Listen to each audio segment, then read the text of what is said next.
नमस्कार, स्वागत है आप सभी का। मैं हूं माधवी पांडे, आपके साथ रुक करेंगे खबरों का। लखनऊ में डालीबाग स्थित खादी भवन मुख्यालय पर 10 दिवसीय माटी कला महोत्सव का शुभारंभ किया गया है।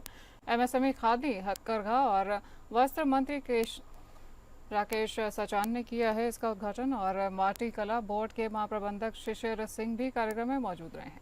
दीपावली के अवसर पर हर वर्ष लगने वाला माटी कला महोत्सव मिट्टी शिल्पकारों को व्यापक मंच प्रदान करता है। प्रदेश भर से आए शिल्पकारों ने यहाँ पर स्टॉल भी लगाए हुए हैं। वहीं माटी कारीगरों को रोजगार से जोड़ने के लिए 19 जुलाई 2018 को माटी कला बोर्ड का गठन किया गया था। प्रदेश में अब माटी कला का कार्य करने वाले कुल 48,000 कारीगर परिवारों को चिन्हित किया जा चुका है। वहीं बोर्ड की स्थापना से अब तक कुल 15,692 नए विद्युत चलित चाक का वितरण किया गया है। मुख्यमंत्री माटी कला रोजगार योजना के अंतर्गत बीते 5 वर्षों में प्रदेश में कुल 1,114 लाभार्थियों को ऋण स्वीकृत कर माटी कला उद्योग को बढ़ावा दिया गया है।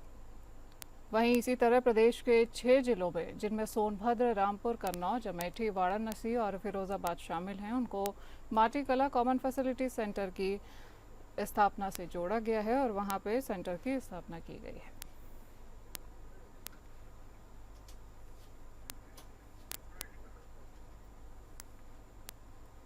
आपको बता दें कि 10 दिवसीय माटी कला महोत्सव का शुभारंभ कर दिया गया है उत्तर प्रदेश में। वहीं एमएसएमई, खादी, हथकरघा और वस्त्र मंत्री राकेश सचान ने इस उद्घाटन को किया है।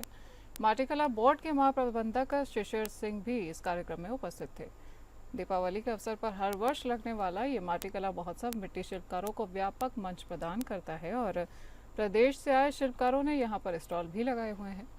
माटी कारीगरों को रोजगार से जोड़ने के लिए 19 जुलाई 2018 को माटी कला बोर्ड का गठन किया गया था और प्रदेश में अब माटी कला का कार्य करने वाले कुल 48,000 कारीगर परिवारों को चिन्हित किया जा चुका है। बोर्ड की स्थापना से अब तक कुल 15,692 नए विद्युत चलित चाक का वितरण भी किया जा चुका है और मुख्यमंत्री माटी कला रोजगार योजना के अंतर्गत बीते 5 वर्षों में प्रदेश में कुल 1,114 लाभार्थियों को ऋण स्वीकृत कर माटी कला उद्योग की इकाइयां स्थापित कराई जा चुकी हैं। आपको बता दें कि इसी तरह प्रदेश के 6 जिलों में, जिनमें सोनभद्र, रामपुर, कन्नौज, अमेठी, वाराणसी और फिरोजाबाद में माटी कला कॉमन फैसिलिटी सेंटर की स्थापना की गई है, ये सभी शामिल हैं।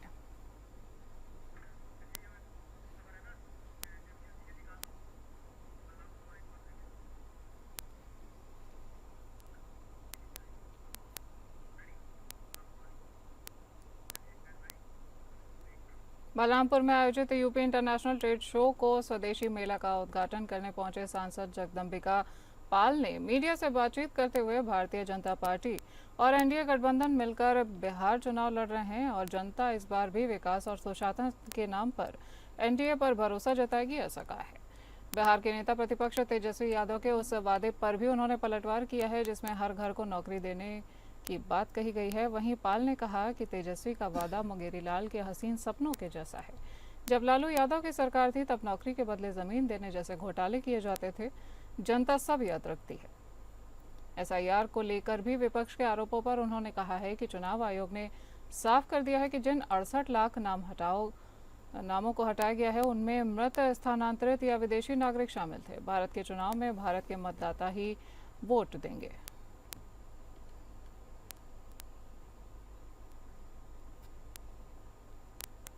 आपको बता दें कि बलरामपुर में आयोजित यूपी इंटरनेशनल ट्रेड शो में स्वदेशी मेला का उद्घाटन करने पहुंचे सांसद जगदम्बिका पाल मीडिया से मुखातिब हुए हैं और उन्होंने कई राजनीतिक दलों पर निशाना भी साधा है।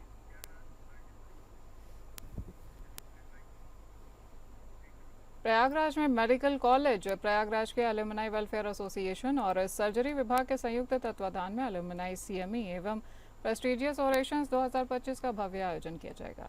इस आयोजन में देश विदेश के ख्याति प्राप्त चिकित्सक शामिल होंगे और अपने अनुभव व शोध कार्यों से चिकित्सक समुदाय एवं आम जनता दोनों को ही लाभान्वित करेंगे। अमेरिकी यूनिवर्सिटी ऑफ पीटर्सबर्ग में ट्रांसप्लांट सर्जरी के प्रमुख विशेषज्ञ professor doctor Ajay Khanna, professor Pritam Das oration में मल्टी ऑर्गन ट्रांसप्लांटेशन विषय पर व्याख्यान देंगे। वहीं प्रोफेसर खन्ना अमेरिका में एक साथ लिवर, पैनक्रियाज और किडनी का ट्रांसप्लांट करके रिकॉर्ड बना चुके हैं। सर्जन एसोसिएशन के अंतर्राष्ट्रीय मामलों के प्रभारी एवं पूर्व राष्ट्रीय अध्यक्ष प्रोबाल नियोगी प्रोफेसर आर के अग्रवाल ओरेशन में vanishing touch the erosion of clinical examination विषय पर अपने विचारों को साझा करेंगे।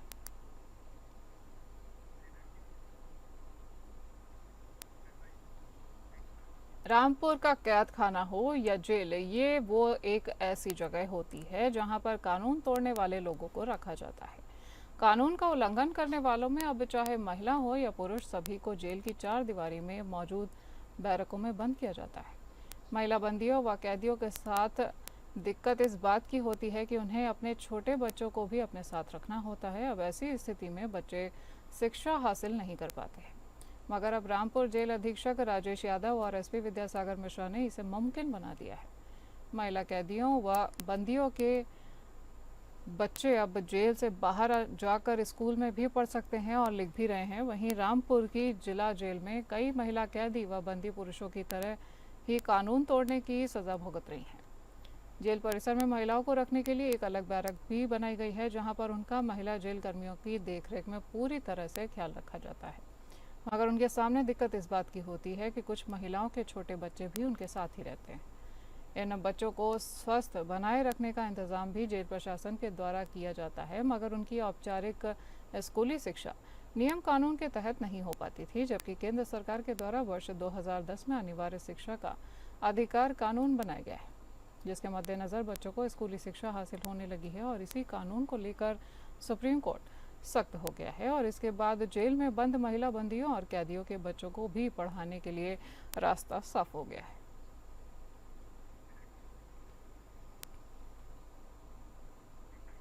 उत्तर प्रदेश के हमीरपुर जिले में 12 अक्टूबर को होने वाली पीसीएस प्रारंभिक परीक्षा की तैयारियों को लेकर जिलाधिकारी घनश्याम मीना और पुलिस अधीक्षक डॉक्टर दीक्षा शर्मा ने केंद्रों का निरीक्षण किया है। वहीं प्रकाश व्यवस्था, सीसीटीवी कैमरा व यातायात व्यवस्था सहित अन्य व्यवस्थाओं को देखा परखा भी गया है। पीसीएस प्रारंभिक परीक्षा को लेकर जिले के 11 केंद्र बनाए गए हैं, जिसमें 2 पालियों में कुल 4,992 परीक्षार्थी शामिल होंगे। शहर के राजकीय बालिका इंटर कॉलेज, राजकीय इंटर कॉलेज और विद्या मंदिर इंटर कॉलेज केंद्र में सीसीटीवी कैमरा, प्रकाश व्यवस्था का जायजा लिया गया है। साथ ही केंद्र प्रभारियों से परीक्षा को निष्पक्षता पूर्वक संपन्न कराने के निर्देश दिए गए हैं।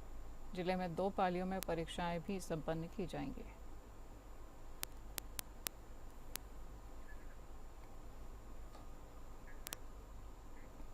लखनऊ में गुंडबा थाना क्षेत्र में कुर्सी रोड स्थित सरगम अपार्टमेंट में वाहन निकालने को लेकर बवाल हो गया है और मामला देर रात का बताया जा रहा है। अपार्टमेंट में करवा चौथ की पूजा की वजह से एक ही गेट से प्रवेश और निकास किया जा रहा था। इसी दौरान 2 वाहन आमने सामने आ गए हैं और मामला आसानी से हल किया जा सकता था, लेकिन आरोप लगाया गया है कि अनुपम मेहरोत्रा नाम के शख्स ने इस प्रकरण को लेकर सोसाइटी के सुरक्षा गार्ड और रेजिडेंट वेलफेयर एसोसिएशन को आपत्तिजनक शब्द कहे हैं। मौके पर महिलाएं और बच्चे भी मौजूद थे। बावजूद इसके शख्स ने उनकी पत्नी की बदसलूकी लगातार जारी रखी है। वहीं घटना से नाराज अपार्टमेंट के सभी सुरक्षा गार्ड ने काम बंद कर दिया है और इस पूरे मामले को लेकर सरगम समिति ने बदसलूकी करने वाले व्यक्ति के खिलाफ थाने में मुकदमा दर्ज करने के लिए प्रार्थना पत्र भी जारी कर दिया है।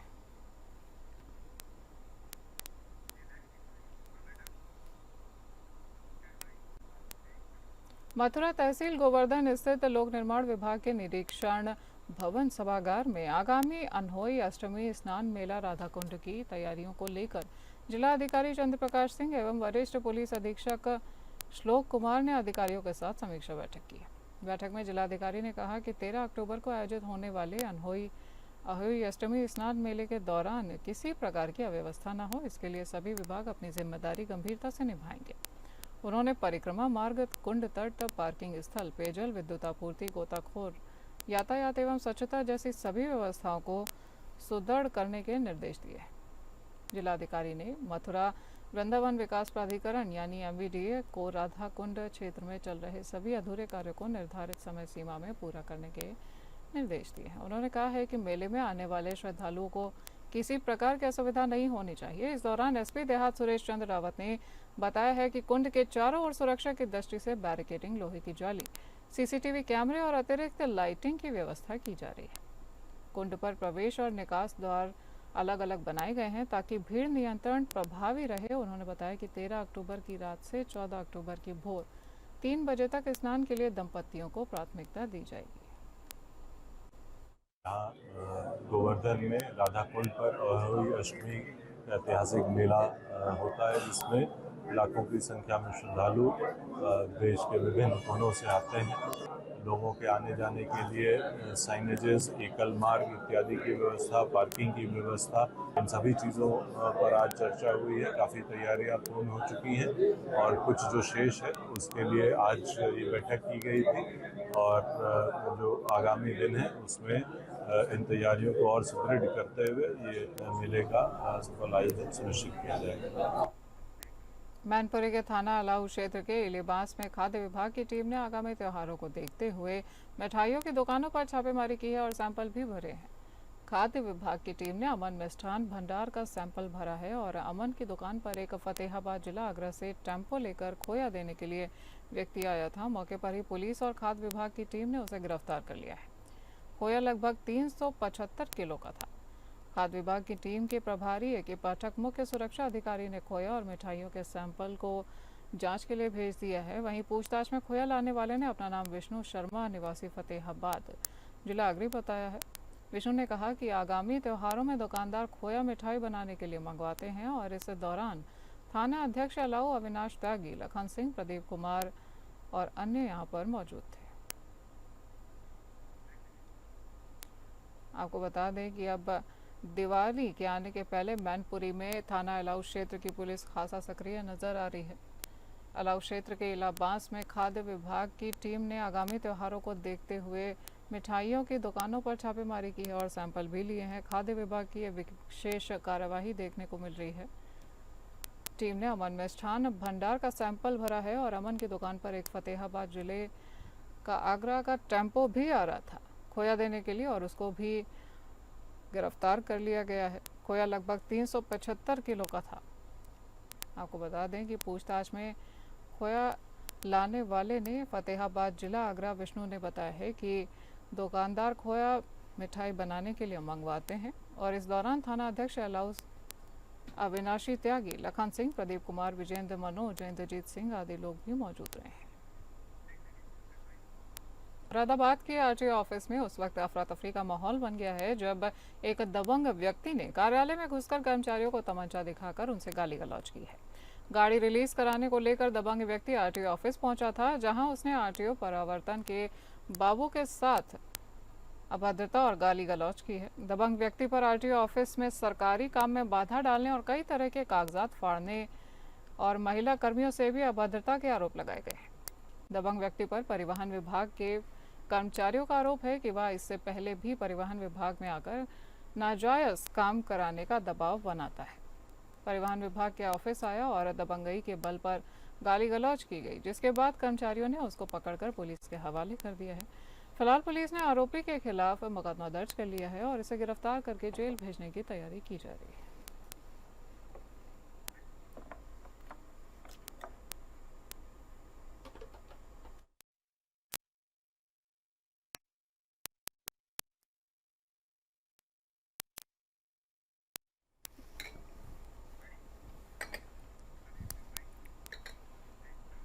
मुरादाबाद में सोशल मीडिया से शुरू हुआ लव जिहाद का सेंसेशनल मामला सामने आया है। काशीराम कॉलोनी मझोला थाना क्षेत्र की एक विवाहित महिला जो 5 बच्चों की मां है, अपनी सहेली के जरिए फेसबुक पर अजहर नामक मुस्लिम युवक से जुड़ी हुई थी। बातें बढ़ती चली गईं, नज़दीकियां बढ़ती चली गईं, शारीरिक संबंध भी बने और फिर अजहर ने अश्लील फोटो वीडियो बनाकर उसे ब्लैकमेल करना शुरू कर दिया। महिला को जबरन इस्लाम कबूल कराया गया और 3 छोटे बच्चों को गिफ्ट्स, महंगे मोबाइल देकर नमाज भी पढ़वाई गई। शाकाहारी परिवार को मांसाहार थोपा गया। घर से भगवान की तस्वीरें हटाकर इस्लामी पोस्टर लगवाए गए और उसको बुर्का भी पहना दिया गया। पत्नी ने 3 बच्चों संग अजहर के घर साथ में चली गई और बड़े बेटे ने पिता का राज खोल दिया है। वहीं पीड़ित पति ने एसएसपी रणविजय सिंह ने से शिकायत की है। पुलिस ने अजहर के खिलाफ सख्त धाराओं में मुकदमा दर्ज कर लिया है और उसे गिरफ्तार कर लिया गया है। महिला और बच्चों को सुरक्षित बरामद कर अभी पुलिस आगे की कार्यवाही में जुटी हुई है। धर्मांतरण का एक और मुद्दा बनकर ये मामला सामने आया है।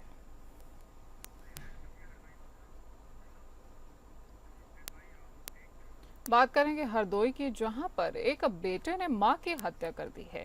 बेटे का नाम आरोपी अमित बताया जा रहा है और अमित मानसिक रूप से बीमार चल रहा है। इलाज अवसाद के चलते बीती रात अमित ने मां रामरती व बहन संगीता पर हंसिये से हमला कर दिया है। हमला घातक हमले से रामरती की इलाज के दौरान ही मौत हो गई है। वहीं संगीता गंभीर रूप से घायल बताई जा रही हैं। पुलिस ने रामरती के शव को पोस्टमार्टम के लिए भेजा है। संगीता का इलाज मेडिकल कॉलेज में किया जा रहा है। द्वारा इनकी माता रामरती की बहन संगीता के साथ मारपीट की गई एवं इनके ऊपर हंसिये से वार किया गया। प्राप्त सूचना पर तत्काल पुलिस बल मौके पर पहुंचा एवं घायलों को उपचार हेतु जिला अस्पताल भेजा गया है, जहां उपचार के दौरान रामरती की मृत्यु हो गई है। शव को कब्जे में लेकर पंचायतनामा एवं पोस्टमार्टम की कार्रवाई की जा रही है। परिजनों से प्राप्त जानकारी के अनुसार अमित मानसिक अवसाद में चल रहा था एवं उसका इलाज भी परिजनों द्वारा कराया जा रहा था। इसी कारण उसके द्वारा ये घटना कारित की गई है। अन्य वैधानिक कार्रवाइयां इसमें प्रचलित है। लखनऊ के थाना पारा क्षेत्र में पुलिस और मटबाशों के बीच में एक भिड़ंत हो गई है और एक शातिर अपराधी को गोली लगने से वो घायल हो गया है, जबकि उनका साथी मौके से फरार हो गया है। घायल बदमाश की पहचान हरदोई जनपद के पेहानी निवासी अजय सिंह के रूप में की गई है। वहीं पुलिस ने मौके से एक तमंचा, कारतूस और लूटी गई अर्टिगा कार बरामद की है। इस मुठभेड़ में शामिल अपराधियों ने कुछ दिन पहले ही बुद्धेश्वर निवासी योगेश पाल की हत्या कर उसकी कार लूट ली थी। पुलिस को लंबे समय से इस अपराधी की तलाश थी।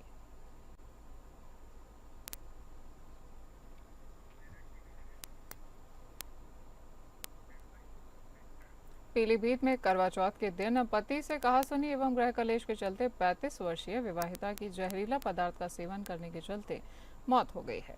गुपचुप तरीके से मृतक महिला के दाह संस्कार की कोशिश भी की जा रही थी। वहीं मृतक विवाहिता महिला के मामा होरीलाल के द्वारा भी सूचना दी गई है कि मौके पर पहुंची थाना जहानाबाद की पुलिस ने तुरंत एक्शन लिया है और मौके पर पहुंचकर मृतक विवाहिता महिला के शव का पंचनामा भी भरकर पोस्टमार्टम के लिए शव को भेज दिया है। मृतक विवाहिता महिला के मामा के द्वारा मारपीट कर, दवा खिलाकर मारने और बिना सूचना दिए दाह संस्कार करने का ससुराल पक्ष पर आरोप लगाया गया है। जानकारी के अनुसार पीलीभीत जनपद की कोतवाली जहानाबाद क्षेत्र के ग्राम गौनेरा के रहने वाले अंगनलाल राजपूत की अपनी पत्नी नन्ही देवी के साथ कहासुनी हो गई थी, जिसके चलते अंगनलाल की पत्नी नन्ही देवी के द्वारा जहरीला पदार्थ का सेवन कर लिया गया है। जहरीले पदार्थ का सेवन करने से नन्ही देवी की हालत बिगड़ गई है और इसे तत्काल एक प्राइवेट अस्पताल में दिखाया गया है, जहां डॉक्टरों के द्वारा उसे मृत घोषित कर दिया गया है। ससुराल पक्ष के द्वारा मृतक विवाहिता महिला के परिजनों को सूचित किया गया है कि ससुराल पक्ष के द्वारा मृतक विवाहिता महिला के परिजनों को सूचना दिए बगैर नन्ही देवी का दाह संस्कार किए जाने की तैयारियां की जा रही थी और जहानाबाद पुलिस को पूरी घटना की सूचना दी गई है। वहीं सूचना मिलते ही थाना जहानाबाद कोतवाल प्रदीप बिश्नोई, हल्का इंचार्ज आयुष कुमार में पुलिस बल के साथ मौके पर पहुंचे हैं और मृतक महिला के शव का पंचनामा कर पोस्टमार्टम के लिए भेजा गया है।